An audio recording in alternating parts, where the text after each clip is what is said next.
Nuta da gente. Eu achei que eu estava sozinho ainda. Eu jurei que eu estava sozinho, ué. Estão de parabéns hoje, hein? Tá? Estão de parabéns. Estão me ouvindo direitinho? Vamos sim, amigo. Ai, que bom! Bom dia! Bom dia, bom dia, com muita alegria. Hoje é 21/08. Vamos começar a chamada, né, Laura? Presente. Que linda dela. Arthur? Ei, Arthur, faltou semana passada, hein? Não, mentira, você estava presente. É que você entrou depois. Augusto? Augusto que faltou. Cadê Augusto? Faltou de novo. Danilo? Faltou. Fabiana? Tá ali, linda, maravilhosa. Fernanda? É o que, amigo? Arrasou. Gabriela Garcia? Gabriela Garcia? Gabriela Lamonier? Lamonier, cadê a Gabriela Lamonier?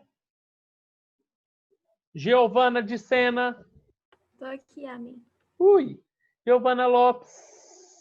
Tô aqui, amigo. Isadora? Isadora? João Ricardo? Gabriela Lamonier entrou ali, que eu vi agora. Júlia Rangel? Presente. Lara Cordeiro Yunis? Presente, Oi, amigo. Lara. Não, Lara, mais um peixe comido. Fui lá da comida da minha tartaruga agora, fui contar, tá faltando um peixe. A minha comeu também esses dias. Lívia. Nossa, depois eu quero te mostrar. Você viu o meu aquário tanto ficou bonito agora? Lívia. Presente. Lucas Eufrásio. Presente. Marcele. Presente. Maria Clara. Linda, maravilhosa. Presente. Maria Eduarda. Presente.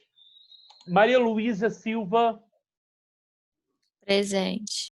Pedro Batista Mendonça. Presente. Pedro Henrique Rodrigues. Pedrex. Presente. Rodrigo. Tá morto. Deve ter morrido. Sumiu. Mentira. Tava na academia. Só fica na academia me amolando. Sofia. Carvalho. Presente. Stephanie. Fica me gravando, pegando peso. Stephanie. Presente. Vanessa. Presente, Viu, né, amigo? Vanessa? Cada dia, ó, tô aprendendo com você, hein? Com Vinícius. certeza. Vinícius. Não vem, né? Vitória Camila. Ó, Quê? Vinícius hoje? Mentira! Não! Milagre. Precisa chovendo, a Vinícius apareceu, hein? Vitória Camila. Isso mesmo, Vinícius. Quero ver você agora em todas agora, hein? Vitória Camila. Milagre. Vitória Camila, não? Vitória Camila, não? E Vitória Maria. Presente. Quem mais? Que eu chamado e não tá aqui. Gente, quando eu falo assim, sumiu, zoando, mas é brincadeira, tá? Brincadeira. Mas é bom que vocês também dá uma puxadinha de orelha, vocês apareçam. Pô, a Gabi tá falando no chat aí, ó. A Gabriela Munier. Gabriela Lamonier, eu já tinha colocado o nome dela. Na hora que ela entrou, eu vi ela entrando. Então, meus queridos, nós vamos para a página 173 da sua apostila. Deixa eu ver, cadê ela aqui? Iniciar. Página 173, nós vamos falar sobre um filósofo que nós sempre já conversamos sobre ele, né? Vocês já devem ter cansado de ouvir ele tanto na sociologia, tanto na filosofia, tanto nas redes sociais, porque o tempo todo a gente sempre faz uma referência, né, à filosofia de Marx. Então, você está tudo na sua página 173, tá? A Gabriel chegou. Então, vamos começar, então, no primeiro ponto, falando sobre a crítica a Hegel, tá? Deixa eu ir lá para... Posso ir lá para frente do computador? Vocês vão me ver lá? Deixa eu levar meu computador. Eu falei que não ia fazer isso, mas eu não aguento, eu não consigo dar aula.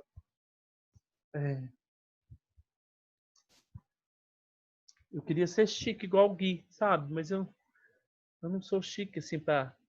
Não sei fazer aqueles recursos tecnológicos, sabe? Aquelas coisaradas todas. Vamos ver como que vai ficar aqui. Estão vendo minha tela ali? O Wesley a mim? Estão vendo meu celular conectado? Por que será que o áudio ligar pela internet? Por que será que meu áudio está dando problema, hein? Ah, tá, pronto. Oi. Eu acho que hoje tem que cantar parabéns adiantado pra Gabi, né? Porque você não tem aula com ela no dia do aniversário dela. Não, tá. Então depois a gente lembra. Porque a gente canta parabéns. minha filha. Ai. Deixa eu compartilhar minha tela aqui, senão eu perco meu tempo. Então, vamos lá. Eu tô aqui na frente do computador, tá? Não, frente do computador não. Tô aqui na frente da minha televisão. Certo? Aqui, ó.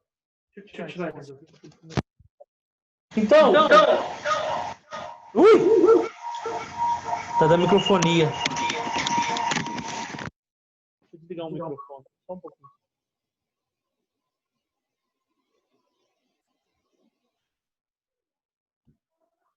Cadê, meu Deus?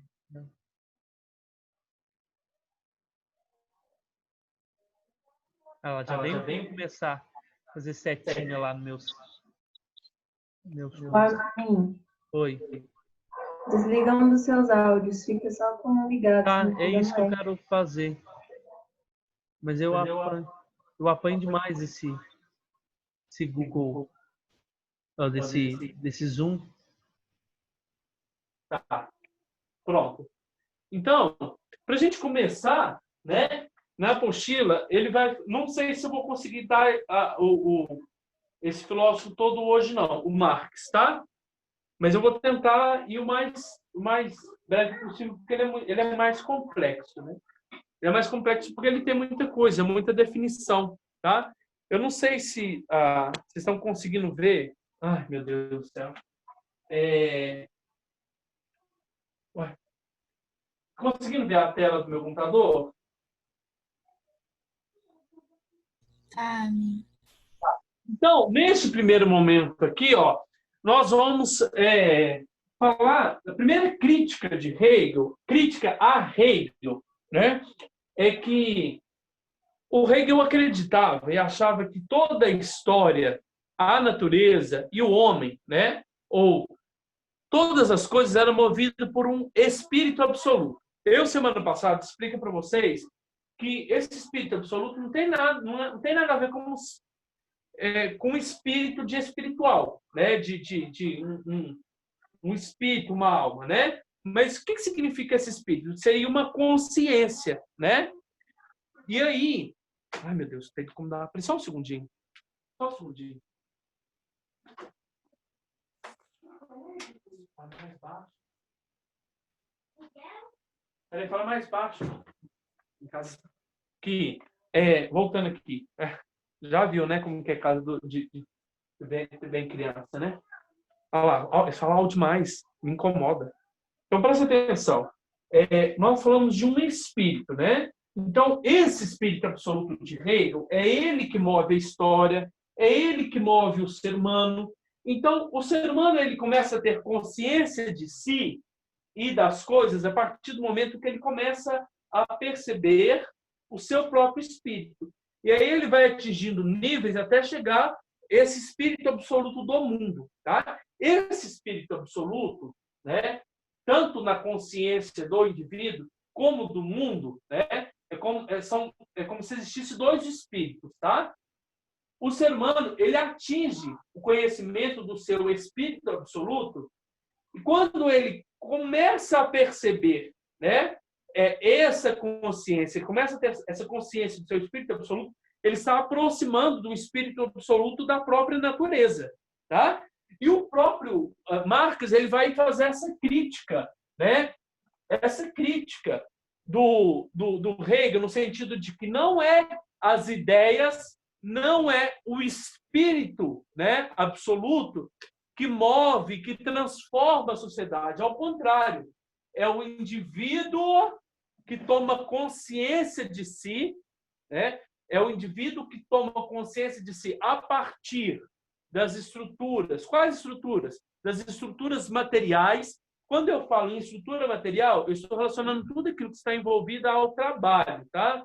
A matéria, ao ganhar o pão, né? As questões econômicas. Então, o ser humano ele não precisa tomar consciência, quer dizer, não é o espírito absoluto que move e movimenta todas as coisas. A primeira crítica de Hegel é essa, né? A primeira crítica de Hegel no sentido de que, contra Hegel no sentido de que não é o espírito que move, não é o espírito absoluto que transforma as coisas, mas o que transforma as coisas é o quê? É a realidade material, tá? É a realidade econômica. E aí, quando você pega a apostila aqui, ó, deixa eu descer um pouco a apostila aqui, só um segundinho. Eu acho que eu pede mais. Só um pouquinho, tá vendo? Essa questão da leitura e da vida dele, não acho necessário. Se você quiser dar uma lida, é importante, tá? Mas, olha lá. A crítica desenvolvida por Marx à filosofia hegeliana. Tá? Só um segundo, deixa eu acender a luz aqui para ver se me ajuda. Ó, luz queimou. Uai, a luz queimou. A luz do meu quarto. Uai, que coisa. Então, presta atenção. Para Marx, tá bem aqui no meio do parágrafo, assim, para Marx, não é o espírito absoluto que produz o ser humano e as instituições. Tá? Não é o espírito absoluto, mas é o ser humano que constrói. Constrói o quê? As instituições. Né? Por isso que ele vai fazer uma crítica à religião daqui a pouco. Os indivíduos não estariam fadados a uma ordem espiritual inexorável, sujeitos a adaptar-se aos desígnios dela. Quer dizer, não é o espírito absoluto do mundo que coordena o homem, que controla o homem, mas é o contrário. É o homem que controla todas as coisas, né? Segundo a ideia de Marx. Aí, lá no penúltimo parágrafo aqui, ó, quando fala assim, Marx combateu o idealismo hegeliano, afirmando que as instituições jurídicas e políticas e as diversas formas de Estado não podem se explicar por si mesmas, mas nem por um chamado desenvolvimento do espírito humano. Por quê? Todas as instituições sociais, que ele vai falar, as instituições sociais, como a família, como o Estado, como a religião, adveio de quê? Ele vai falar, adveio, né? A própria história em si, ela adveio de quê? Das questões econômicas. Aí ele percebe, né, que é o material, né, e não o espírito absoluto, mas é o material, né? Quando eu falo material, eu falo todas as condições econômicas, financeiras, né, trabalho, né? O trabalho que muda e que transforma a sociedade, né? E aí, olha lá, quando uma das partes, né, que eu quero ressaltar é isso aqui, ó. Deixa eu jogar esse aqui do lado dessa parte da introdução. Quando ele vai falar da religião, né? O Marx vai falar que o Estado, né, foi construído, a religião foi construída pelo homem e não por uma evolução do espírito absoluto, como dizia o próprio Hegel, né?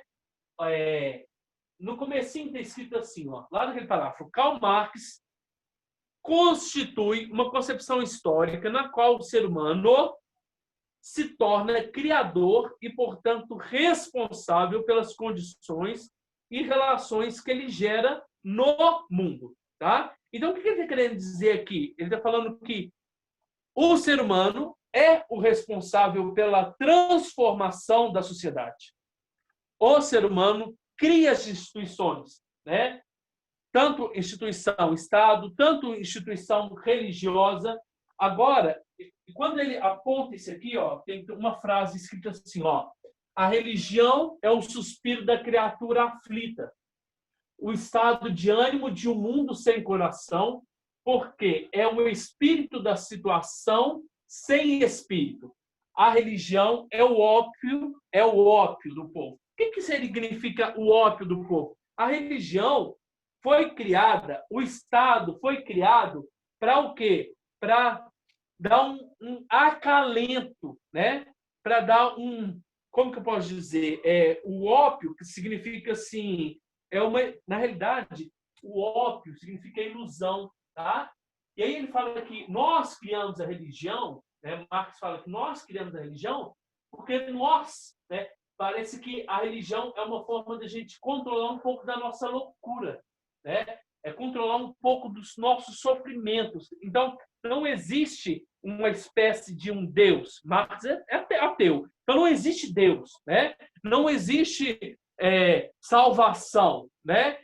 Mas por que o povo, então, cria a religião? Ele cria a religião como uma forma de se manter, né? Como uma forma de se aguentar, né? Como falaria, é um suspiro para a alma. É uma forma do ser humano conseguir carregar os fardos, os pesos que a sociedade dos dias de hoje nos põe. Você pode ver que... deixa eu ver se eu consigo puxar a setinha para você ver onde que eu estou falando. Tá vendo? Aqui, ó. Quando ele escreve assim, ó, Marx afirmava que não é a religião que cria o homem. Não é a religião que põe valores para o homem, mas é o homem que põe valores. É o homem que impõe, que cria a religião. Mas o homem que cria a religião, da mesma forma, não é a Constituição. Quando eu falo Constituição, eu falo Estado. Não é o Estado que cria o povo, mas o povo que tem a responsabilidade de criar a Constituição com todas as suas leis e suas normas. O que ele está querendo dizer que até agora, quando ele faz uma negação, quando ele faz uma afirmação, desculpa, negação não, quando ele faz uma afirmação que o Estado, né, e a religião foi criada pelo povo, né, ele está querendo dizer que o ser humano ele tem consciência de si, né? Ele tendo consciência de si, ele cria as coisas. E não é aquela ideia de Marx que de todas as coisas foram criadas, né? Todas as coisas se evoluíram a partir do espírito absoluto do mundo, tá? E que o ser humano começa a se evoluir, começa a se perceber a partir do momento que ele vai tendo o quê? Consciência dos seus espíritos, né? Isso que nós estudamos semana passada na visão de Marx, tá? Eu vou passar agora aqui novamente para frente do meu computador, que eu acho melhor, porque aqui na frente do coisa tá ruim. Só um pouquinho, tá?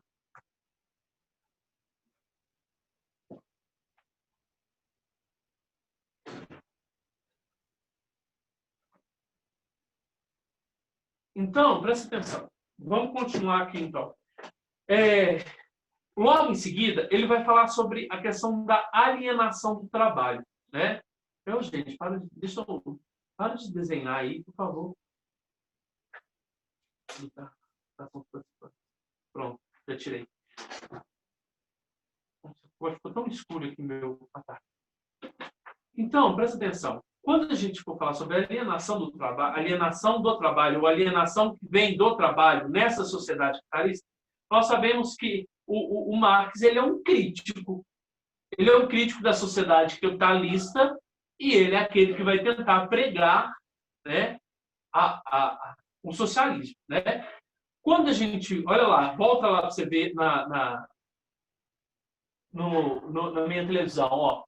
Então, o que seria o materialismo histórico? Ele aplica o materialismo dialético da história.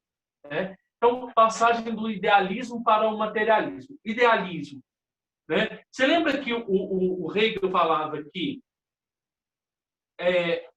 o que fazia as coisas se transformarem dentro da história? Ele falava que a argumentação sempre de uma dialética, né?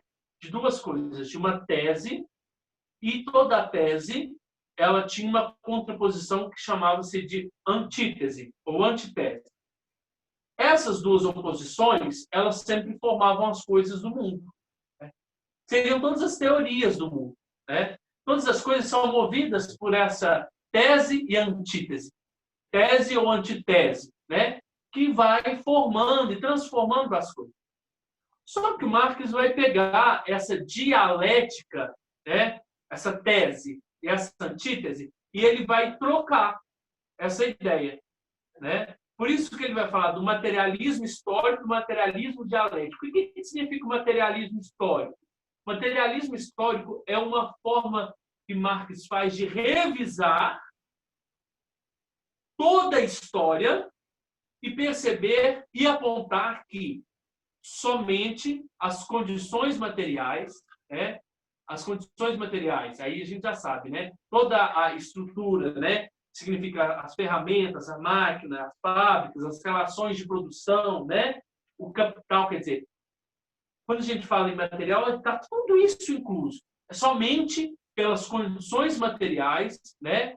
Da relação entre operário e trabalhador, né? Entre patrão e funcionário, somente essas relações que foram a mola propulsora de transformação social. E deixa de lado esse trem de espírito absoluto. Então, quando a gente trata-se em materialismo histórico, é o Marx que faz uma interpretação da história até em si, até o ponto que ele está, para mostrar que quem muda e quem transforma a sociedade são as condições materiais do homem. Ok? Quando a gente for falar do materialismo dialético, ele vai apontar para nós essa dialética, que também é fruto da ideia de Hegel, né? Só que Hegel fala da dialética das palavras tese e antítese. O Marx vai trocar essa palavra de tese e de antítese para patrão versus funcionário. São duas forças de oposição que, quando se chocam, né? Quando se chocam, aí acontece o quê? A luta de classes, e na luta de classes acontece a transformação, tanto econômica, por isso que a gente, olha lá, tanto econômica, transforma tanto a realidade econômica, né, social, econômica, tanto a transformação da ideia. Tá? Então, quando a gente fala em materialismo histórico, o Marx está querendo apontar para nós o quê? Está querendo apontar para nós que, a partir da análise histórica da realidade, somente ou a realidade material que foi a mola propulsora das transformações da sociedade. E quando ele fala em materialismo dialético, ele está querendo apresentar uma coisa que o Hegel apresentou, que a tese e a antítese que transformava, né, as coisas da sociedade, né, que formava a síntese, né, nada mais, nada menos do que é o patrão versus o funcionário, que quando está em choque, né, transforma a sociedade. Quando ele está em luta, ele transforma a sociedade. E o que o Marx, na realidade, está querendo apontar para nós? Ele está querendo fazer com que o ser humano se desperte, acorde. Acorde de quê? Da alienação que veio do fruto do trabalho. Mas o trabalho é bom? Bom, é. O trabalho dignifica o homem? Sim. Só que o trabalho na sociedade capitalista, ele aliena, né? Ele deixa o homem fora de si.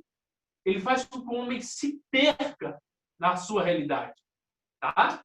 Então, vamos lá. Só para a gente ler essa parte aqui da passagem do idealismo para o materialismo. A base da existência humana se encontra no plano material. A base da existência, a base da mudança da realidade, a base da transformação da sociedade se encontra na realidade aqui, ó. Como dizia Aristóteles, ó, tá aqui. Platão, você está errado. Você vai entender a realidade aqui. Você não vai construir e entender a realidade lá no mundo das ideias. A gente vamos pensar que Hegel é Platão, porque ele concebeu que a realidade, né, essa força veio das ideias, ou veio de um espírito absoluto, né? De uma consciência do mundo absoluto que transforma todas as coisas. E o Marx vai falar assim, ou Platão, quer dizer, o Hegel, você está errado.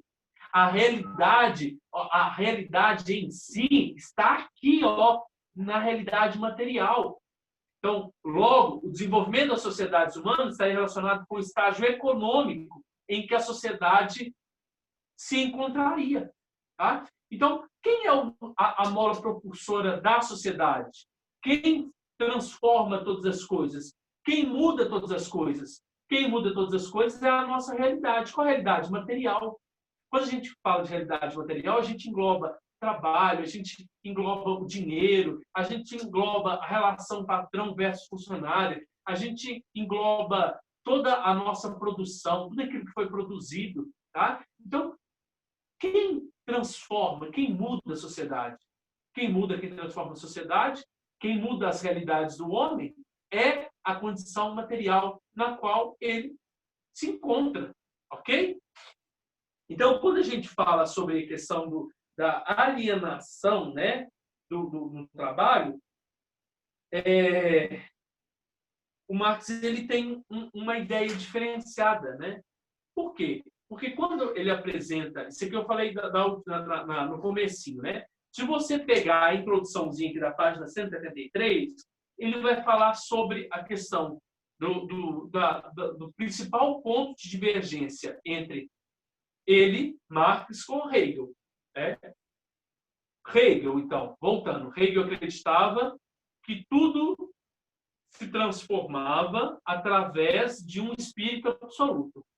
Esse espírito absoluto, ele se encontra em nós. Quando? Quando a gente começa a ter consciência do nosso eu aqui, do nosso eu na relação com o outro e do nosso eu, nosso papel na sociedade. Tá? Então, Hegel acreditava que o que mudava, o que transformava a sociedade era o espírito absoluto. E nós, como seres humanos, tendo consciência desse espírito absoluto. Tá? E aí, quando ele vai falar, Marx vai contrapor, eu queria que mostrasse a parte certinha aqui. Ó. Aqui, encontrei. Ele vai falar assim, ó, não é o espírito que muda as coisas. Ao contrário. São eles. Eles quem? É o próprio homem que produz as ordens espirituais. Quando a gente fala as ordens espirituais, nós produzimos a religião, né? E remodelam suas relações, tornando-se continuamente capazes de alterar o rumo da história. Quem muda o rumo da história é o ser humano. Tá? Então, quando a gente começar a falar sobre a alienação do trabalho, que nós vamos falar sobre agora, ele vai falar que o trabalho, o que ele fez com o homem? Ele edificou, na sociedade capitalista, ele edificou o homem, ele fez com que o homem se tornasse um ser crítico? Não. Ao contrário, ele fez com que o ser humano, né, que estava submergido, né, estava imergido dentro de uma sociedade na qual o mais importante era ter, né? Este trabalho esqueceu que o ser humano era um ser. Né? Aí, eu achei interessante ontem, preparando essa aula, que na página 174, ele vai falar que o ser humano é comparado a uma engrenagem de uma obra, ou melhor, uma engrenagem de uma fábrica. Porque a partir do momento que você já não tem a força do trabalho para vender para o seu patrão, a partir do momento que você não tem mais essa força, né, para vender, você é descartado facilmente, você é descartado igual uma peça. Mentira, que falta só 10 minutos para a aula acabar. Mentira. Você é uma peça descartável. Tá? E aí, quando ele vai falar sobre alienação, ele, né, até a nossa própria apostila, na página 174, ela usa o exemplo desse filminho aí que você já sabe, não acho que nem vou passar. Tá? Então, quando ele fala, ó, na página 174, aquele que trabalha... Não, desculpa, lá em cima. Ademais, o trabalho industrial, né, o trabalho que adveio, né, dessa sociedade industrial, né, da sociedade capitalista, substituiu a força produtiva humana pela mecânica. Quer dizer, nas fábricas, né, tudo era mecânico, tudo era produzido nas mãos do homem. Só que nós trocamos o homem pela máquina. E, a partir do momento que a máquina ganha a sua força, o homem perde a sua força. Porque o homem está ali somente como um objeto. Né? O homem está ali somente como uma peça que facilmente pode ser descartada. Né? E aí, quando o ser humano está dentro dessa fábrica, né? Dentro desse trabalho, aí que está a intenção quando ele fala que o ser humano se alienou. Porque o ser humano ele perdeu-se dentro de si. Né? Ele não se, como que eu posso dizer? Ele não se descobre mais. Né? Ele está tão imergido naquela realidade, igualzinho o Charlie Chaplin, que na hora que acaba o trabalho, ele continua trabalhando. Ele não sabe se ele é ele ou se ele é ele é um trabalho ainda. Se ele está dentro do trabalho. Por quê? Porque ele está tão preso dentro dessa realidade, que ele não tem mais consciência de si, não tem consciência da realidade. É como se fosse um homem da Idade Medieval, né? O homem da Idade Medieval que não tinha a consciência crítica. Por que não tinha consciência crítica? Porque ele estava literalmente alienado à igreja. Né? A igreja que mandava. Agora, quem manda nessa sociedade? Quem manda é o trabalho. Né? E o homem se perde no meio desse trabalho. Olha lá que interessante. Nessa parte, eu vou descer um pouquinho para você ver aonde que eu estou falando. Depois que aparece essa figura aí do Charlie Chaplin, né? Está escrito ali, deixa eu tirar isso aqui da minha frente, está me tampando. Um pouquinho. Olha lá. Ademais, o trabalho industrial, enquanto substitui a força produtiva humana pela mecânica, gera uma condição na qual o trabalhador se torna apenas um corpo operário das máquinas, uma engrenagem. Quer dizer, ele não é mais um ser humano, ele é uma peça. Tá? Aí remete, né, ao filme do Charlie Chaplin, né, que remete a essa questão de que ele se perde dentro do trabalho. Né? Aí, no segundo parágrafo, está escrito assim, ó, aquele que trabalha recebe pela pequena parcela da energia que pode oferecer. Quando ele fala assim, aquele que trabalha recebe uma pequena parcela, dentro dessa sociedade, você vende a sua força de trabalho, você vende a sua energia, e você ganha em troca um mísero salário. Tá? E aí, quando ele está fazendo essa crítica, né, ele está fazendo a crítica também aos proprietários de empresa, né, aos proprietários da fábrica, né, porque aí depois você vai entender aquele conceito de mais-valia, certo? Então, eu acho interessante que, na hora que ele está falando nessa página sobre a alienação que o trabalho gera, ele também faz uma crítica ou ele aponta também uma característica das suas obras, que é a questão do fetichismo da mercadoria. Tá? E nós já estudamos isso em alguns outros momentos. Então, dentro do trabalho, né, o homem ele se perde, ele se torna uma máquina, ou melhor, ele se torna uma peça de uma máquina. Né? Acaba o trabalho? Acaba. Né? Aí que eu achei interessante, na hora que eu li aqui ontem, na hora que fala assim, ó, dentro dessa citação aqui embaixo, na hora que o ser humano acaba o trabalho, ele busca a satisfação do seu eu. Mas quando ele está dentro do trabalho, ele não é si próprio, ele é um nada, ele é uma peça. Olha essa citação aqui, ó.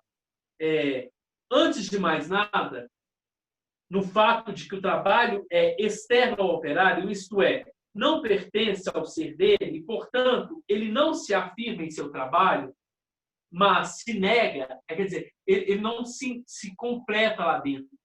Ele está ali, mas ele não se encontra, ele não se satisfaz, ele não tem prazer de estar ali dentro.